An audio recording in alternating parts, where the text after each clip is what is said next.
"Don't come." That's all she said.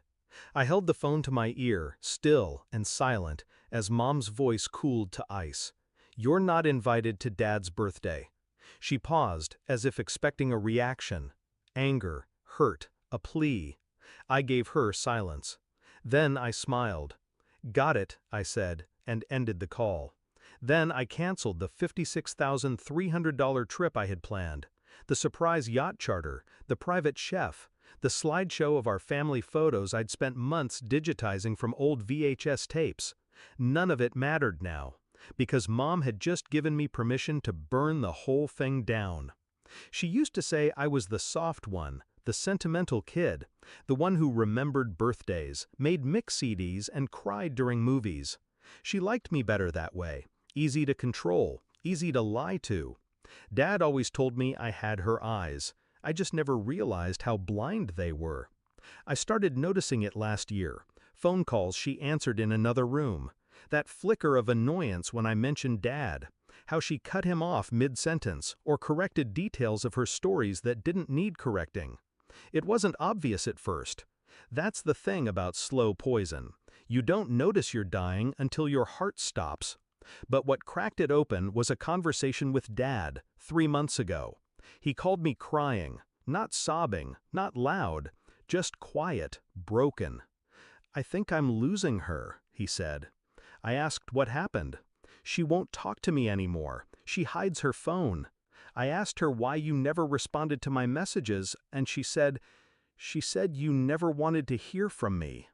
I went cold. "I never got any messages," I told him. His silence said everything. I didn't confront her, not yet. I smiled at our weekly brunches, nodded when she ranted about how Dad's memory is slipping. Let her believe I was still the loyal son, caught between two parents who had simply grown apart. But I dug, quietly, thoroughly. I hacked into her email. It wasn't hard. Her password was my birthday. I searched for my name, found a folder labeled Drafts. Not sent, drafts. Over 200 unsent messages, all from Dad. She had intercepted them, copied them, and left him thinking he was writing to me. All of them sat there, typed and timed, but never sent. Messages of pride, of apologies, of love. And then the darker ones. Desperate, confused, broken. "Why haven't you written back? Do you hate me? Please, I miss you." She stole our relationship. She weaponized silence. For what? Control? Punishment? Power?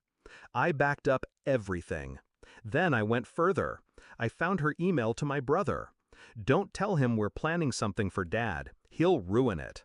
She called me unstable, said I'd cause drama, that I was always emotional. She even suggested that I might show up drunk. I don't drink, never have. She was rewriting me, line by line. So I wrote back, with truth. The night before Dad's birthday, I sent a single zip file. Subject line, "You deserve to know." Inside, every unsent email, every lie, screenshots, dates, a timeline of her sabotage. I sent it to my brother, my aunt, my cousins, my father's old college friends, and to Dad. At 11:59 p.m., I hit send all.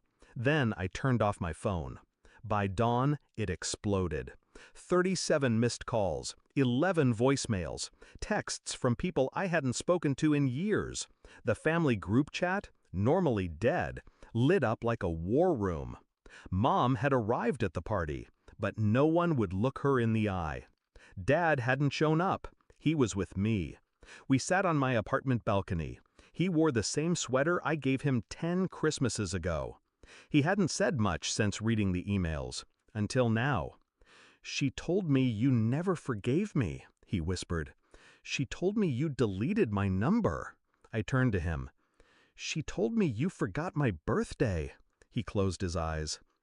"I never stopped writing to you," he said. "I know," I replied.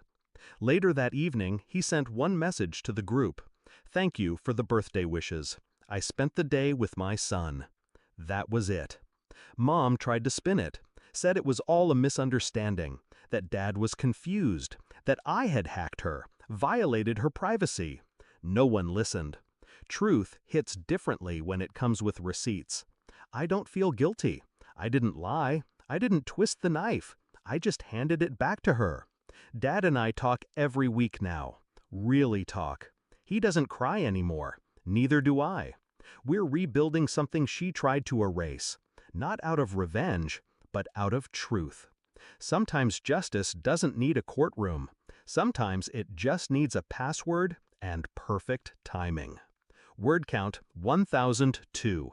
Let me know if you'd like a version where the mother retaliates and escalates the conflict, or one where the father turns out to be hiding something darker.